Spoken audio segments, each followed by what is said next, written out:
I couldn't stop my video from recording. So those of you who just joined, welcome. I'm just trying to get back here and I'm still sharing my screen, yay.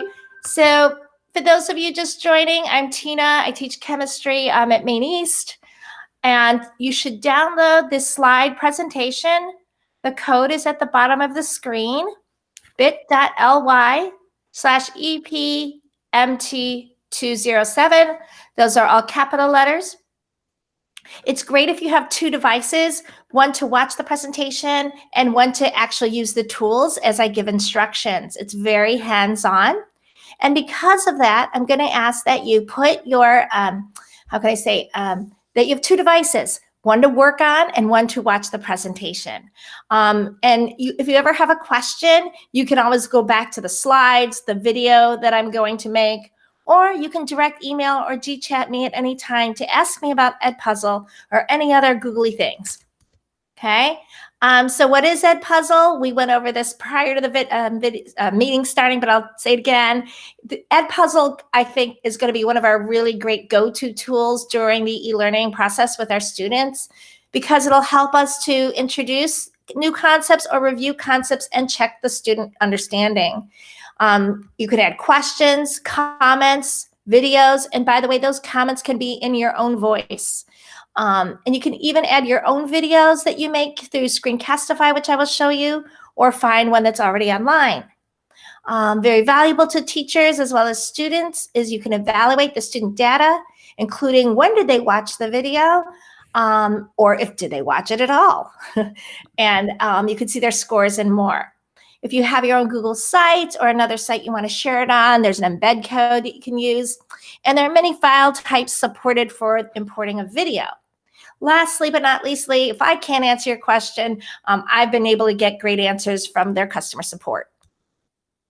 So before we go on, I want to remind you, we all have a premium subscription as a district for Edpuzzle, and you'll see where that comes in handy. For those, again, just joining, the code to the presentation is at the top of the screen, the bit.ly code. I've asked that participants mute your mics and play this 1-minute video in the downloaded presentation. Put it the screen in present mode and hit play. It's going to show you the new features in Edpuzzle they just came out with, and there's very little video training through Edpuzzle about how to use these new features. And I'm going to show you how today. I'll wait 1 minute.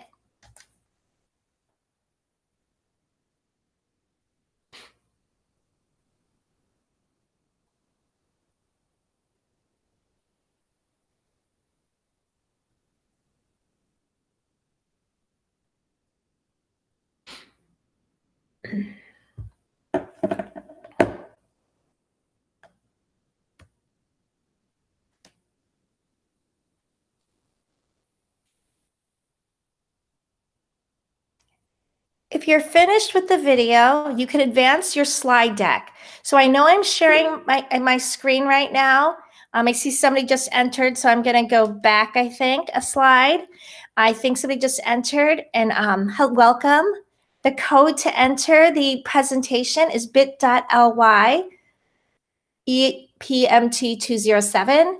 And even though I have my screen on share mode, I will tell you what slide I'm on. This is slide 3, because it might be easier for you to follow along on your own presentation in case you need to go back and forth or in case the screen is not clear enough. So this is slide 4. I hope you all enjoyed watching the new features to Edpuzzle. First thing we need to do is make sure you have the extension for YouTube. And how do you get that? On my downloaded presentation, you could click right on the top link to get the YouTube extension. I'll tell you where it will live and what it does. Or if you did not download the presentation, you can just go to the Chrome Web Store and search for Edpuzzle extension and click Add to Chrome. So what this does, it adds the Edpuzzle button underneath the YouTube video. So when you find your video on YouTube for your class, you could just click the button and you can automatically edit the video. This is my favorite way to make my Edpuzzle videos, but there are other ways to add Edpuzzle video content, which we will get to. So I'm going to take a moment to make sure on your second device, or if you're on the same device, maybe you could put your device into split screen, and that's Alt bracket. And that way you could have the presentation slide, not the not the conference slide, the meeting slide, but the presentation slide on one and the Edpuzzle on another, or YouTube right now on the other. Okay, so make sure you've downloaded the extension, and if you have any problems, so if it's like, oh my God, help, I can't do this, that's fine. Any other questions, put in the chat window. But I'm assuming you all were able to or already have the Edpuzzle extension for YouTube. Going on then to slide 5. This is my favorite video I found. So what I want you to do, your assignment is to find a video that you want to edit with Edpuzzle now that you have the extension loaded to Chrome. When you find any video underneath, if you look at the bottom of my screen, you'll see Edit with Edpuzzle. Okay, this is what it looks like in the Chrome Web Store. Once again, if you didn't get the Edpuzzle extension yet, it is also on slide 5. If you are not sure what video you want to use and you want to get a little chuckle and learn how to make hand sanitizer, you can click on the YouTube link below. It's a video from the Rachel Ray show that they talk about how to make your own hand sanitizer.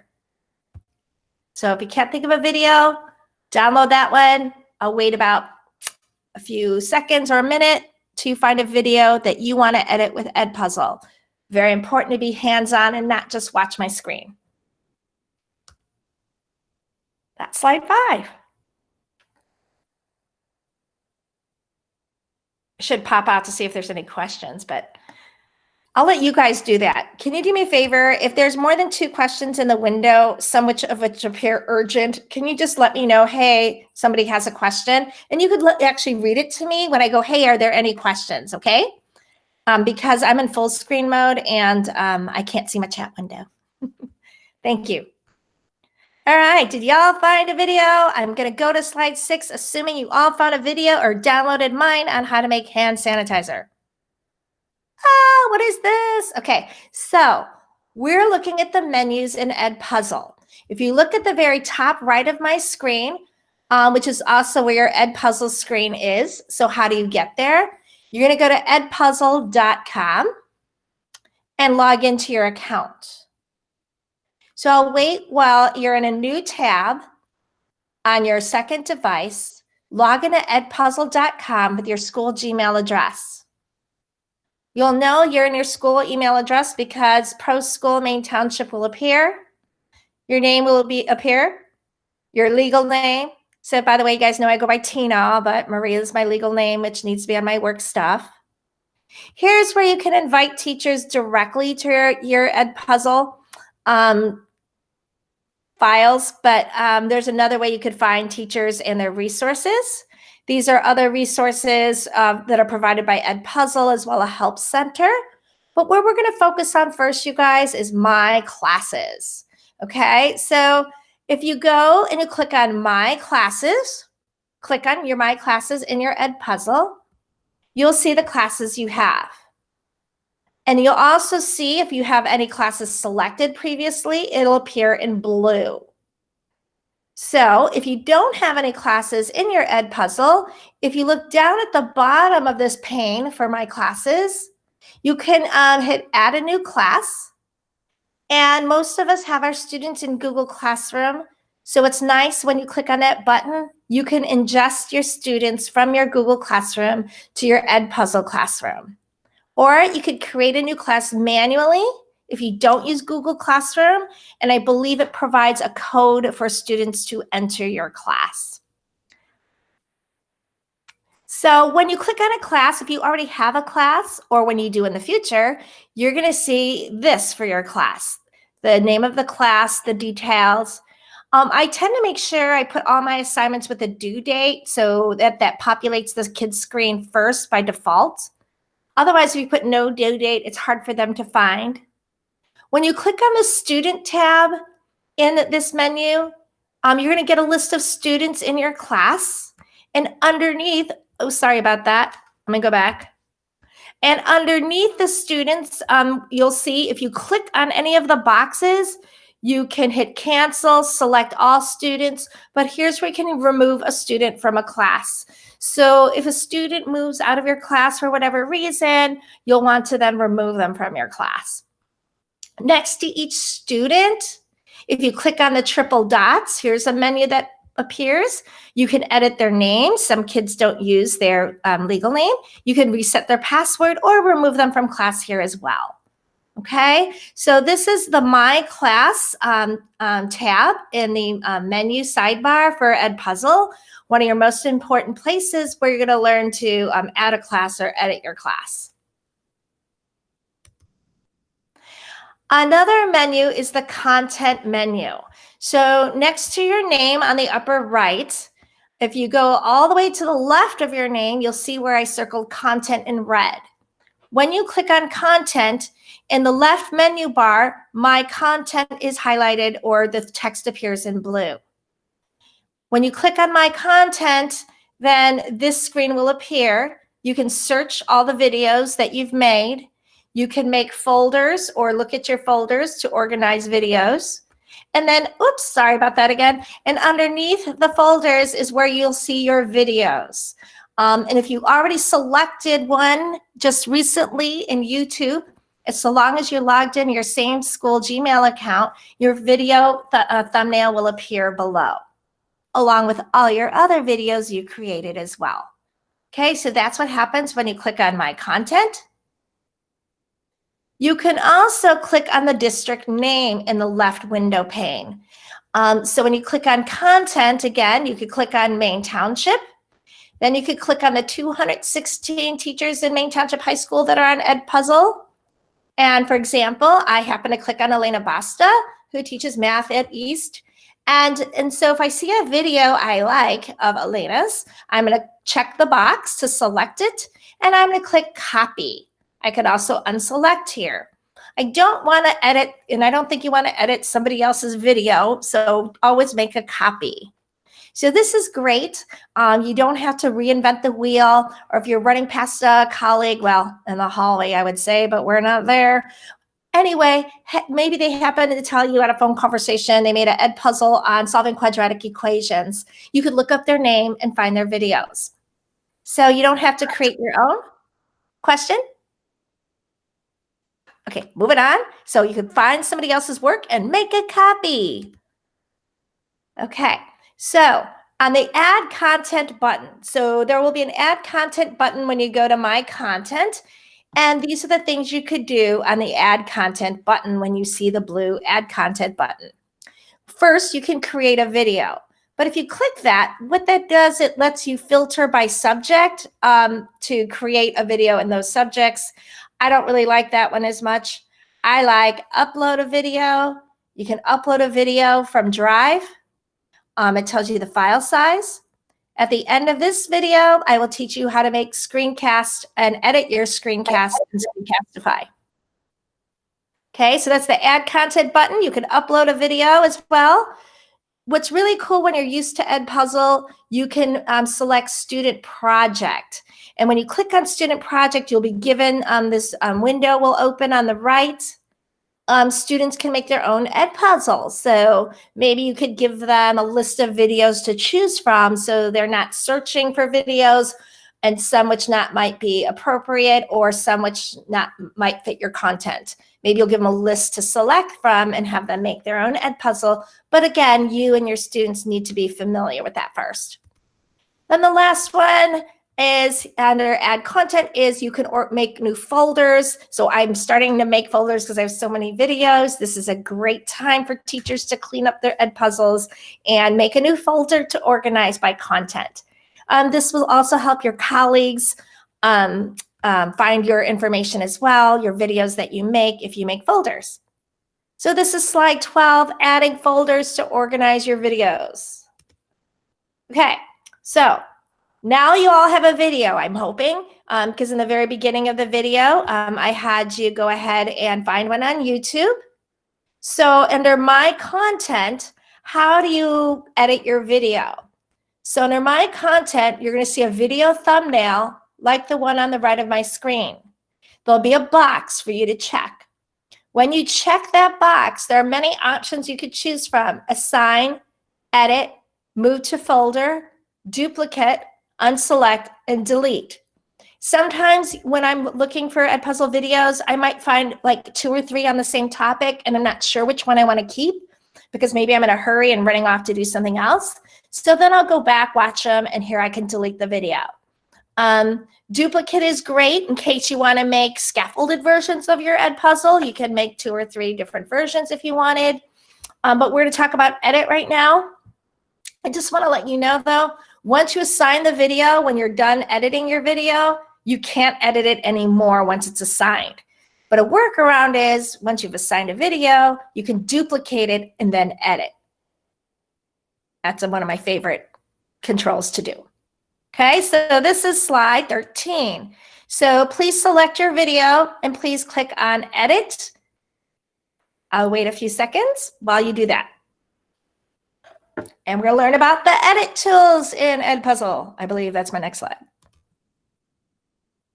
Yay! All right, so I have a video on this as well, but I'm just going to explain it. When you download this presentation or open it again, I'll put the link in there, or maybe I'll just play it while I'm here with you now. That's fine.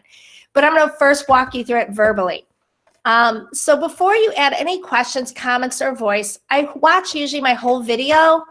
Again, this is slide 14. I watch the whole video and I write down on paper where I want to cut my video. So if I'm cutting out the beginning, what time do I want my video to start again? Or if I want to cut the end of my video, what time does my video end? If I'm cutting out middle sections, I also write down the times from when to when I want to cut. So if you look over to the right, when you click the cut, when you're in the edit mode of Edpuzzle, there's 3 tabs: cut, voiceover, and questions. We're going to look at the new cut tool. So when you click on the cut tool, under your video, you will see a play button and a blue scrolling video editing bar tool. On that blue bar tool, you'll see a black line. This black line slider shows you where you are in the video. So as you can look above here, my black line is at 32 seconds in my video. So say I want to cut the beginning. I'm going to click cut, and I'm going to drag the white slider to the time where you want to start the video. So you'll see in my video, I'm going to show you in a minute, when you grab the white slider, your cursor turns into a white hand. And then you're going to drag the slider, okay, from the beginning to where you want the video to actually start, and let go. It's really cool. I'll show you the video in a moment. You can also cut the end in the same manner. Click cut and drag the white slider to the time where you want the video to end. So you'll go to the end of your video and your cursor will turn into a hand, and remember to drag the white slider and not the black line. The black line tells you the timestamp in your video. This is my favorite part, what we've all been waiting for, cutting out the middle parts. So I'm going to play you a video in a second, and I'll link it to this presentation when we're done. You play and click pause where you want the cut to start. Then click the cut and drag white slider to where the video should start again. It's amazing. So let me show you my video. I'm going to jump out of here and jump into YouTube really quick. Sorry, I thought I linked it. Give me a minute. So each day I make videos. I post them to my YouTube channel. And sorry, it also renamed, when I renamed my YouTube channel, you guys, it renamed my emails and everything, and I can't change it. I can't change it for 90 days. So hold on 1 minute while I get to my channel. And you guys all have a YouTube channel, okay? If you want to know later how to access that, you can contact me. So I clicked on my channel so I could find my video that I just made. Here it is. So I'm going to play oh, no, sorry, that's audio. Don't want that one. Whoops, sorry. This is how to add audio. So feel free to go through my YouTube account and see if there's anything that'll help you. Here it is. This is the cut tool. Let me just rewind a little bit here. Come on. It's really short. I'll get you the short part here. Come on. Show you how to use the new video editor in Edpuzzle. as you can see, I've already downloaded the extension. Uh-oh, sorry, don't we just Edpuzzle. That's fine. So that when I open my selected YouTube video, when I click on this button, I can automatically edit my video. I'm going to fast forward a little bit in the video so we get to the cutting tool, okay? I don't know what time it's at. Come on. And the videos. Here we go. You can also select portions of the video in the middle. Here's the middle part. Brand new feature that we've all been waiting for. So I've already watched the video and marked where I wanted, or wrote down where I wanted to crop the video in the middle. So when I hit play, I'm going to go ahead and drag my slider to 33 seconds. Today we're going to talk about what everyone is talking about, coronavirus, and moreover, and when I get to 33 seconds, create and make your own safe campaign. I'll hit pause, and then I'm going to click on Add Cut. Now, when I click on Add Cut, I'm going to drag the white slider that appears to the time 1:14. So here I'm going to click Add Cut. You don't drag the black line. You grab the white slider, and I'm going to drag it to the time. Whoops. That didn't work out so well. Let's try it again. I'm going to grab the white slider. There we go. Till I see the time 1:14, because I want to get rid of that part of the video. There's always an undo button if you miss the time.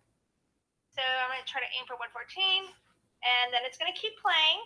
And so now I know that my next time I'm going to cut is I'm going to start at 2:08. So I'm just going to see if I can hit pause so we don't hear the video, and I'm going to drag this to 2:08. Okay, I'm almost there, so I'm just going to hit play so I can actually hit pause. There we go, pause. So now I'm going to add another cut from 2:08 to 2:17. I'm going to hit Add Cut, and I'm going to drag this little white slider guy to 2:14. And you can see that whole section disappearing. I can go back and forth if I miss it. Almost there. There we go. That should be good enough. Okay, and then I know that I'm going to play out the video till 4:25. All right, so I'm going to hit pause there. So undo will undo your last a cut, and reset will reset the whole entire video. Okay, so I will link that video to this presentation so that you can view it again later if you like. But this is something awesome that we've all been waiting for, putting the video, cutting parts of the video, not just from the beginning or the end, but also from the middle, which is awesome. So I'm going to see if I'm going to wait a minute, because what I want you to do is I want you to play with the cut tool. And then if you have any questions, ask them. I'm going to pop out of this to check my chat box. I want you to go in and, you don't even have to save this video. You don't even have to know where you're cutting. I just want you to try the cut tool from middle sections of your video now. So you can ask me questions if you're having difficulty. Okay, I'm going to check my chat box while you cut some video.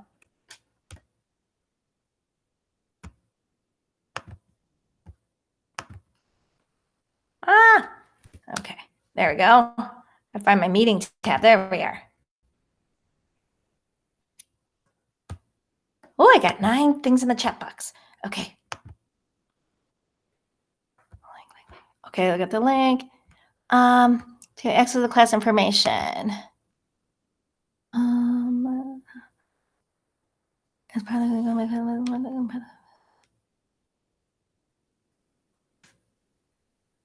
Okay, awesome. I just read your chat box. So now we're going to go on. I'm going to go back to my screen, and we're going to continue. I really hope you liked that cut tool. It's amazing. I got to go back to where I was. Where was I? Oh, it's way up here. Oh yeah, I remember now what slide I was on. So it helps you to remember content.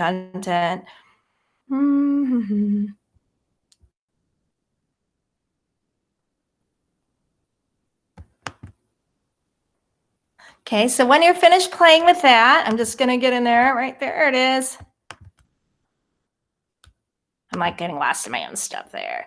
Okay, so once you cut your video, then you can go to add questions.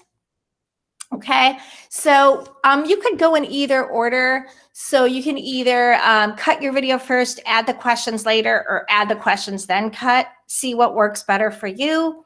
The question menus are slightly different. They have a different look than they had before. So I'm on slide 14. So in your video, in your Edpuzzle video, if you're finished with your cut tool in the menu, we're now going to go to the question tab in the menu. The types of questions you can add are multiple choice, open-ended, and you could even add notes. And the notes can be either text or your voice. And why would we add these? We want to see which students understood the lesson. And add notes, you can give information. Like I might tell my students at the beginning of a video, please get out your periodic table. Math teachers might want to tell their students to get out their notebooks and their calculators. Or you might just want to get their attention with a quick audio note like, hey class, how you guys doing? I really miss you. Okay, the first type of question is the multiple choice question. Here you can see where you type the question on the right side of the screen. You could boldface, make it italic or underline. There's subscripts, superscripts. You could attach a file, a link to an external video or website, an image. Oftentimes I insert images and math functions as well are available.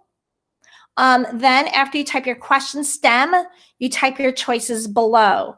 As you type your choices, you click down the bottom, add another answer choices to add as many or as few answer choices as you like.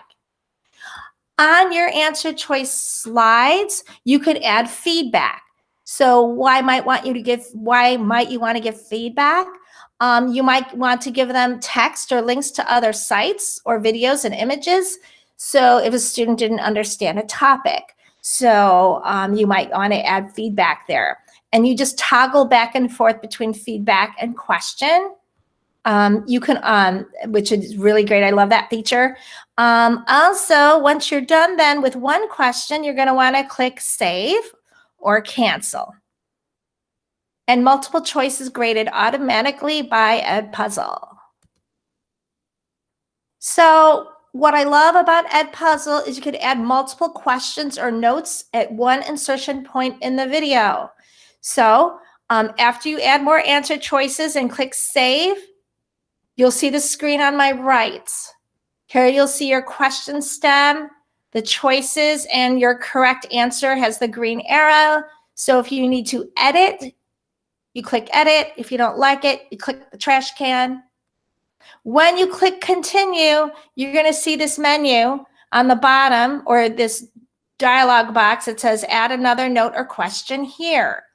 So when you add multiple questions, they could be different forms, multiple choice, or a short answer. You can insert notes, whether they're video or audio, your voice or text is great.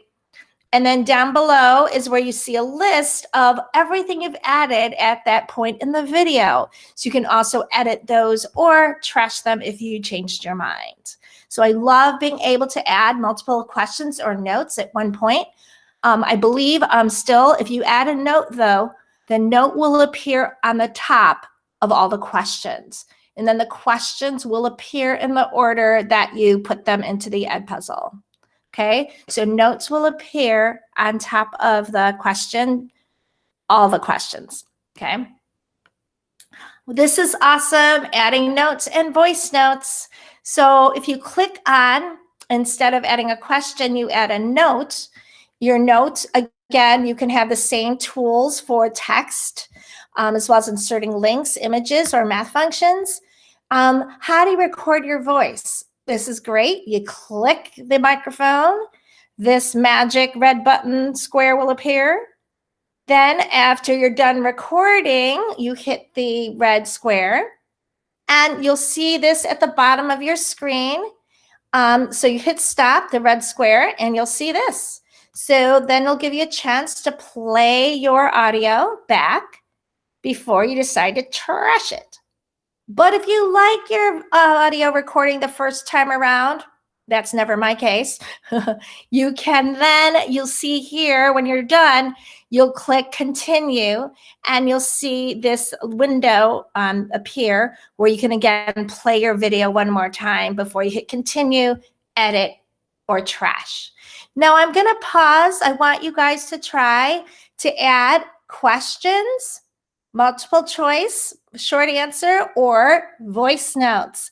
And hey, if you don't know what particular specific question you want to use, remember this is just practice. Just type in blah, blah, blah, ABC for your answer choices, just to get used to using the tools. I'll give you about a minute. Try to add a multiple choice, a text note, and a voice note while I pop out and check the chat window. And I'll remember what slide I'm on next time.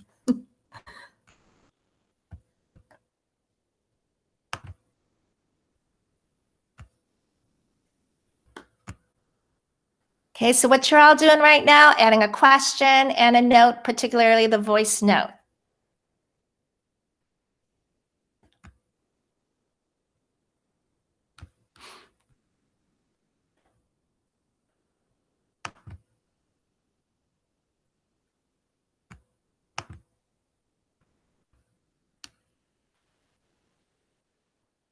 By now, you should have added at least one question, one voice note.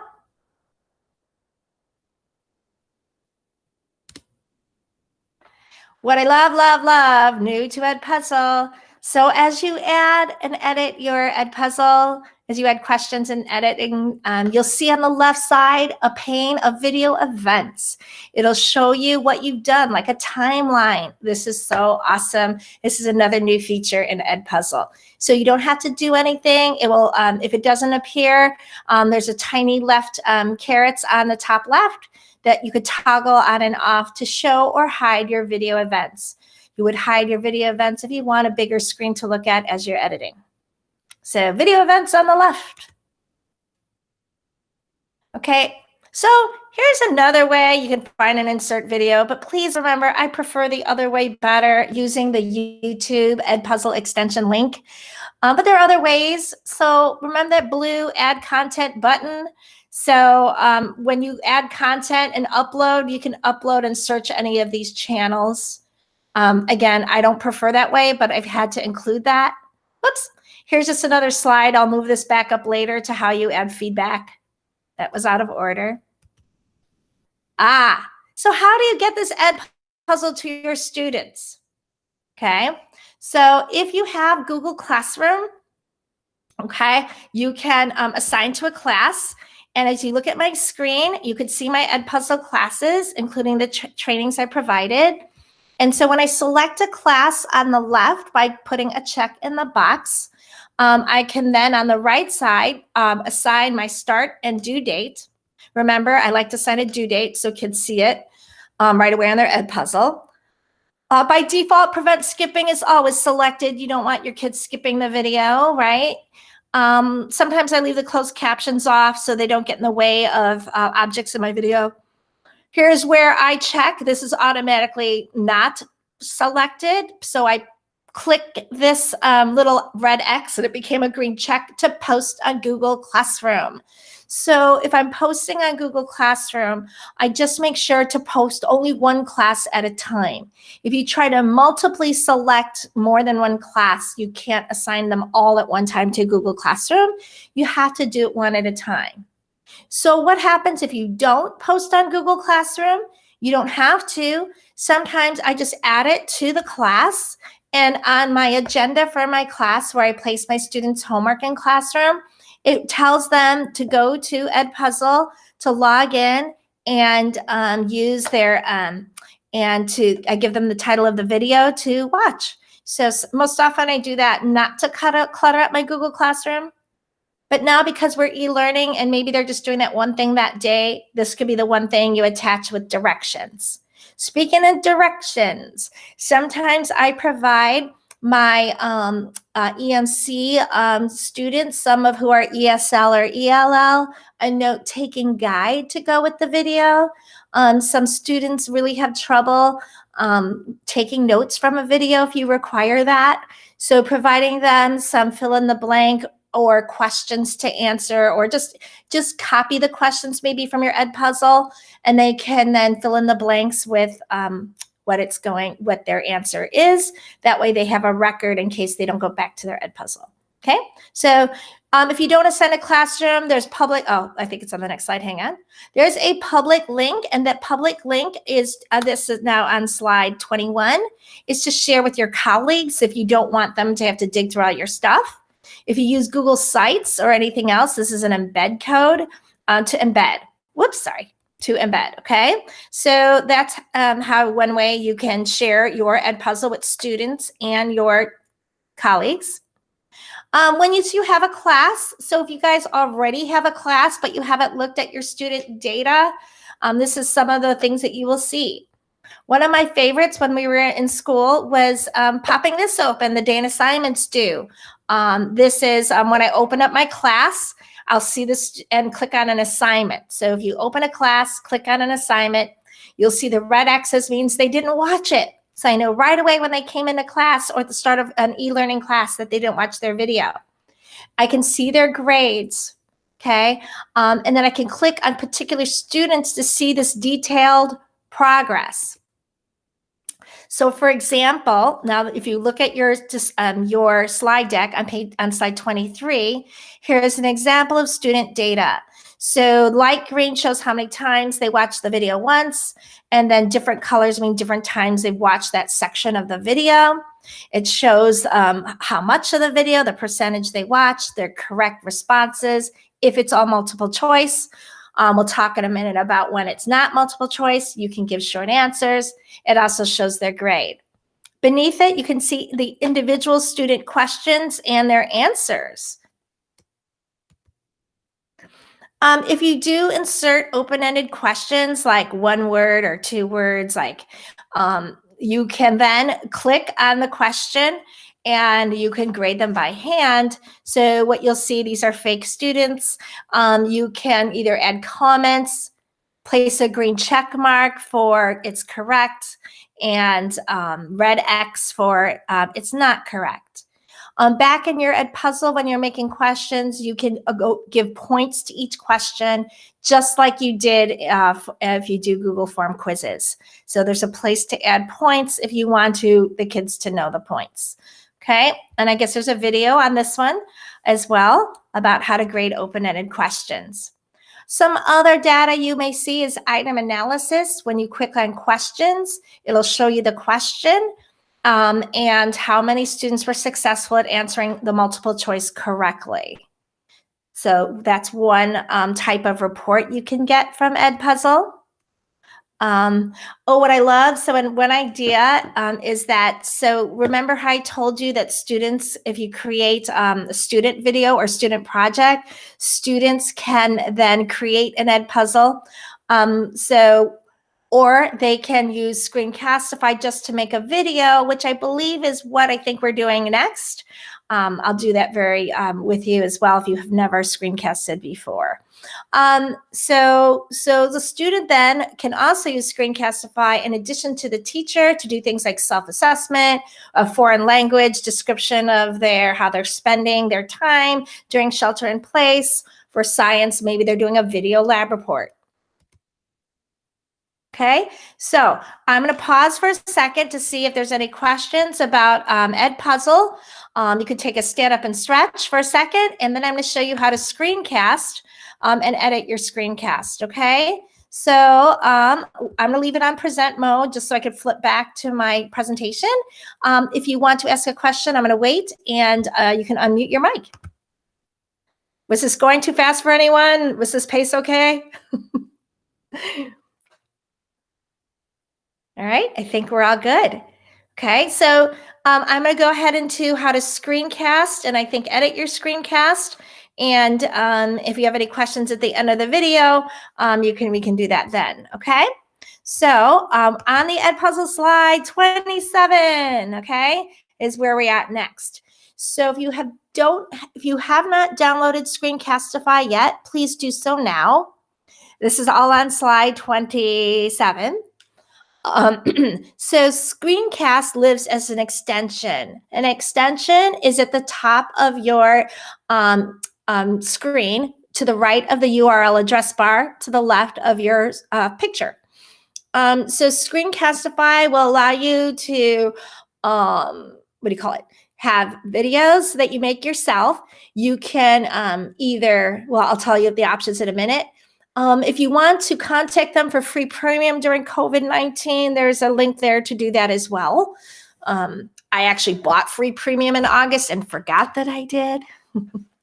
Okay, but try that link, try to get some free premium, which will allow you for longer videos and more videos that you can make. Why would you want to make a video? Teachers might want to explain and give directions to the students or just say hello. Teachers will want to also maybe have their students make videos to reflect or to explain a process or a problem. So once you've downloaded the Screencastify extension, okay, which is at this link that says Screencastify, you're going to open the extension on your other device to the right of the URL address bar and to the left of the three dots. I have a picture on the screen. It looks like an orange arrow with a movie camera inside. When you click on the Screencastify extension, which is the orange arrow, which is circled on slide 27, I'm going to go back to present mode now, I think. When you click on 27, slide 27, and you click on on your other device, you click on the screencast arrow, this dialog box is going to pop up. Okay, and your options are when you record, you can just record the tab you're in, the desktop, or just your video camera. So if you want to be the center of your own show, go for it, click cam. I tend to use desktop. And on desktop, then I'm going to click on, I definitely wanted to access my microphone. I never use system audio. Embed webcam means that the webcam, you're going to appear on the bottom right of the screen. And if you want to see the video as you're recording, you're going to click show preview window. Okay, and that'll show you while you're recording. And then you can click on record desktop. So here are the options I said on the left of what you're able to do with record. And then students and teachers can upload to Drive and insert a shareable link, maybe into a Google form. So if you're having students make a screencast, and I'll do it in a minute with you, they can make their own. And how do you get it from them? Instead of getting 120 emails, you could share a Google form with your students to put their email, their link to their screencast in. Teachers also can insert their videos into Google Slides as well as students. You can make copies of your video to edit. You could paste videos into Google Slides and drawings, and many options. We're going to try it in a minute. So make sure you have the extension downloaded because I'm going to show you. We're going to go live and do a screencast. Yikes. There's pricing. You don't need that. I just include that in all my trainings. Here's just another idea of how you can use Google Screencastify and Google Docs. So you can use this to add video comments. Isn't that awesome? During this time of shelter in place, you can open a student's doc on your computer, open a Screencastify, and you could record video comments while you're marking up their document and inserting comments. And then you can save your screencast and share the link with the student via email, or better yet, attach it to their doc as a comment. So when you insert a comment, you could insert a link to your video. If you want to see how this works, you can click on this video in the presentation later on slide 29. I've never used this before, and I'm hoping to use it when we begin doing actual graded lessons with our kids, or even before that. This is fine for formative feedback. It's another way to use Screencastify. Before I show you Screencastify really quick, just a reminder, these are my sessions remaining this week. Tomorrow, drawing tools and slides and drawings. Awesome. You can make storybooks, you or your students, with audio on every slide. You could use it for vocabulary, Frayer models, Venn diagrams, and more. Label diagrams or maps. Math applications, you guys. The 9th and 10th graders that can have styluses with their Chromebook, they can use a Scribble to show their work. Thursday, I'll go to formative assessment and retakes online with locked Google Forms, including branching for differentiation, and also Mastery Manager online. And then Friday is providing digital feedback, some quick tips, and the Kaizen application. So what I'm going to do right now, though, is talk about really quick, show you how easy it is to make a screencast, and then I'll go for questions, okay? So if you want to look at my screen in the shared meeting, so click on your meeting tab. If you're like me and have a bunch of tabs open, it's the one with the red dot with a red circle around it. Okay, I'm going to really quick do a quick screencast. I have so many extensions, they tend to hide on my small Chromebook screen. So if I just click on my triple dots, I could then see my extensions that are enabled. I now see when I hover over it, it's a Screencastify screen video recorder. And then you'll see the dialog box pop up. So here is browser tab, desktop, webcam. What do I want to record? Here on the right, you can see a microphone going up and down. So if you want to adjust your volume, if that's not good enough for you, let me just click on some of these other things here. You can see where all your recordings are. Access an editor, your subscription, switch accounts. This one shows, again, your recordings as well. This is notifications. Here's some settings. So if you want to, I don't play with any of those. Your important ones here, I'm going to show you. Click of a button. I'm not going to embed my webcam. I'm going to click record. She's going to count down. That'll give me, oh, sorry, not yet. I have to choose whether I want my entire screen or my application window only. I usually just click entire screen. I click share. You have 3 seconds to put it in present mode. She's going to count down. Oh, it might not work while I'm on here because I'm already sharing my screen, but she's going to count down 3, 2, 1, and she's going to start recording. Did you hear that beep? That means she's recording. Oh, I called it a she, sorry, or he. And so, oh, there she is. The lag's a little slow, but there's the number 3. But it does count down. So I know she's already recorded me. So, oh no, I want it to stop. What do I do? So I go back to my triple dots. I click on my Screencast extension. It'll open up the window again slowly. I think I have too many things open, texting my computer. And there'll be a button that'll appear that'll say stop. Again, if you're not on an online Google meeting like I am, and you're doing this, it goes quickly. Interesting. Don't do it since I did that. Hold on 1 minute. I don't know where y'all went. I think I messed that up trying to record while recording a meeting. So hang on. I'm going to.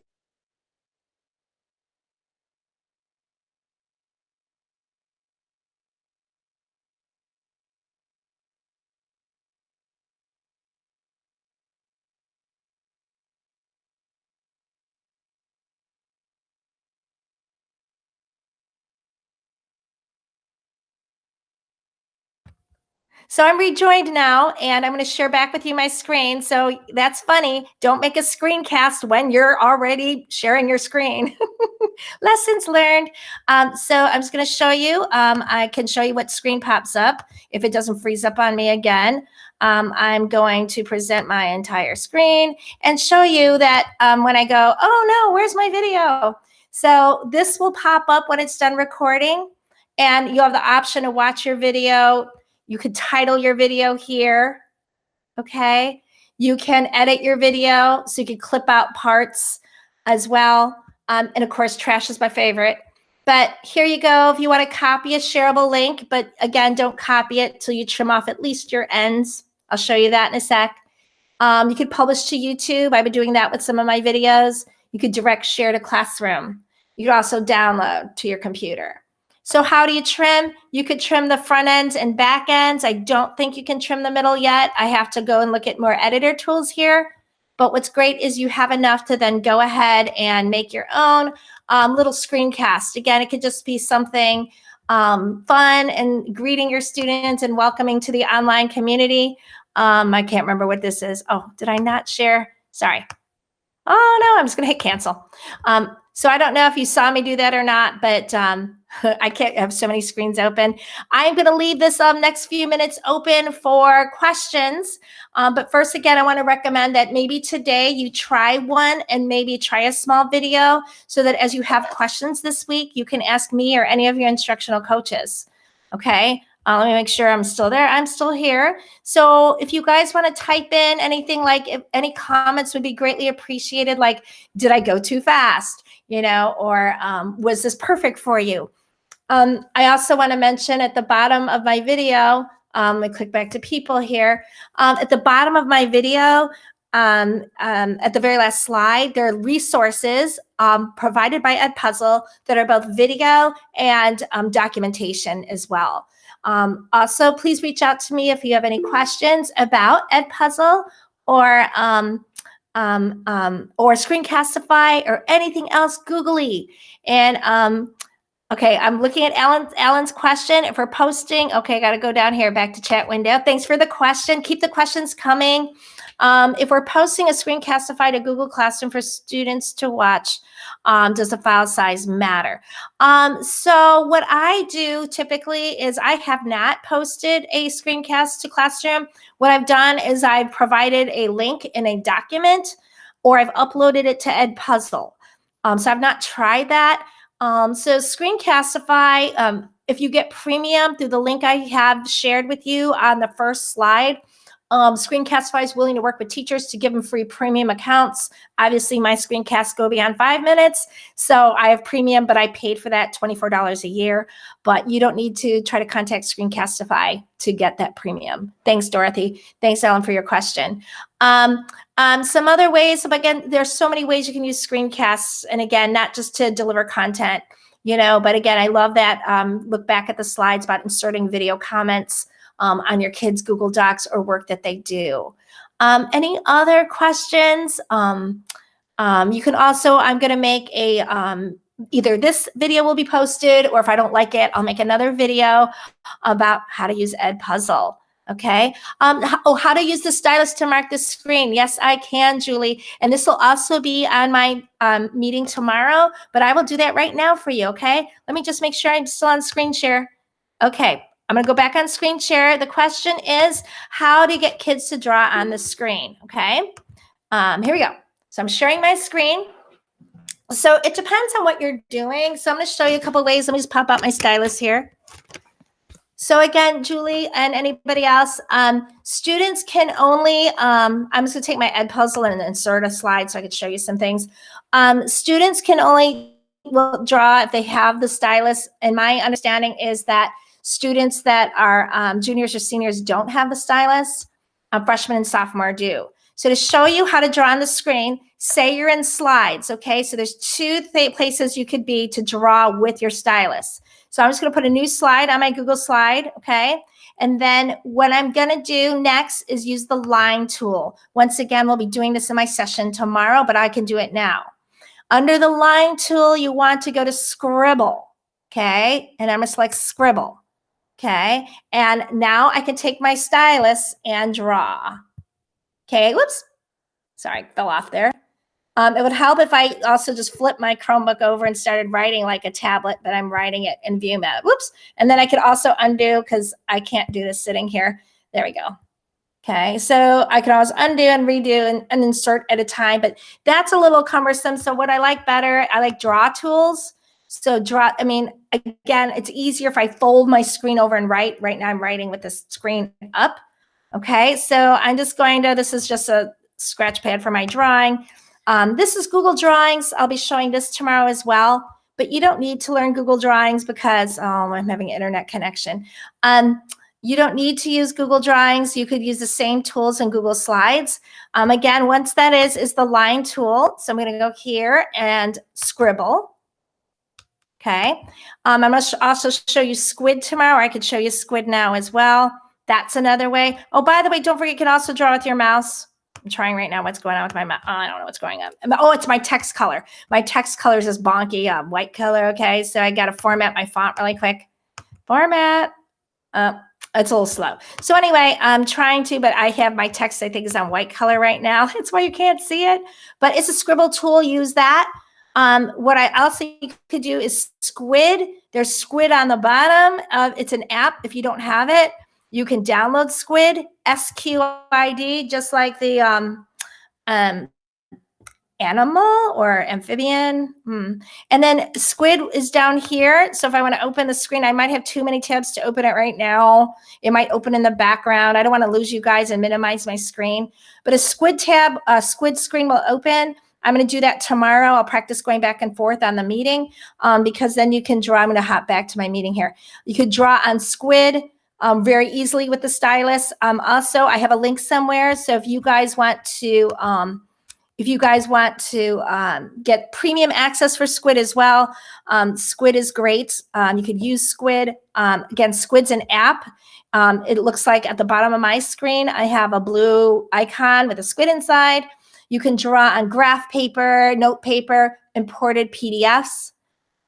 You could also use the draw tool. There it is. Look how late. Okay, there's my Squid stuff. Squid finally opened, and I stopped screen sharing. It's okay. So Squid took a long time to open. I'm not going to pop back into that. I'll video my session tomorrow. But Cami, if you're on Cami in the draw tool as well, you can use the stylus. Okay, so I can probably have add that, or actually I could put a link. I know Jill's posting all my resources, but it's a really good idea to tell the kids and teachers how to use their stylus. So I'll also maybe put a link to an informational page of tips and tricks that she can attach. Okay. So Julie, I'm sorry that my screen share was slow or delayed. I hope that helped about using the stylus to mark the screen.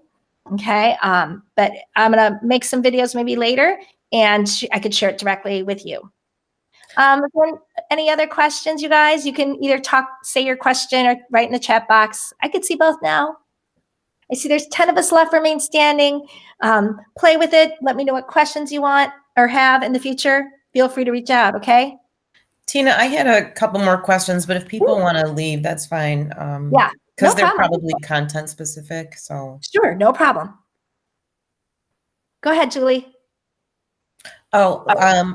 What I was going to say, like, if I wanted to, because, we're not with our students, but if I had a Google Doc or a PDF that I wanted to mark, like make a Screencastify, that's showing me, like, walking through a document, let's say it was, AP standards or whatever. Okay. That's like my main concern. Like, we want to start going over some of those in lieu of this crazy change they've made. So how would I do that with Screencastify and then be able to post it? Would I use Cami for that? Awesome. Perfect. Yeah. So what you can do, so you would open whatever it is that you have, whether it's a PDF, right? So are you going to be, it's most likely going to be a PDF or a doc, or you're not sure yet? Either one. Okay. So, and do you have the stylus on the staff Chromebook, correct? Yeah. Okay. So I'm just thinking the best way, because you cannot draw on a Google Doc. You know that, right? So you can draw, though, and if you made it a PDF, you can use Cami. Have you used Cami before, right? Yeah. And then then you go to the draw tool. Okay, right where the text tool is, there's a draw tool. Right. That would work. Also, if you upgrade to Squid Premium, you could also open Squid, which is an app, and upload it to Squid. And then you can also, I think both will work just fine. But then the important thing, I would turn my Chromebook so it's like paper, because it was really hard for me to write on it sitting up. Yeah. With it in view mode. So, and you can still do that with Screencastify on? Still do what? Sorry? If you flip your Chromebook so it's like paper. Yeah, it keeps going. Screencastify will keep going. Yep. I'm going to actually play with it after I eat something and after I hang up. And I'll email you direct if I have any issues, but it should be fine. You'll just probably want to trim off the front end and back end when you're flipping your Chromebook, so they don't get all that noise in the video. Okay. Yeah, but that should be great. And you know what else I got, Julie? And you might not want to go this far, but I did it in case I need it. It was cheap. I got a whiteboard for wallpaper for my wall that's removable. And I have an old tripod, so I got an adapter to hold up my phone. Hi, Nancy. I have a I have a holder to hold up my cell phone on a tripod stand. Ooh, Nancy came on, but she probably hopped off. Be great for her to do, to video. So if I ever have to explain problems, then I could use a whiteboard on the wall. Okay. Yeah. So it was inexpensive. Each thing was $10 or $8. And if you want any of that info of what I bought, let me know. Okay. So any other questions, anyone? Thank you all for coming. Please feel to G-chat or email me for anything about Edpuzzle, screencasting, or any other googly fun stuff, okay? And hopefully to see you the rest of the week for the rest of my sessions. Okay, thanks, Tina. You're welcome. Bye, everybody. Be well and take care of you and your families, okay? See ya. Bye.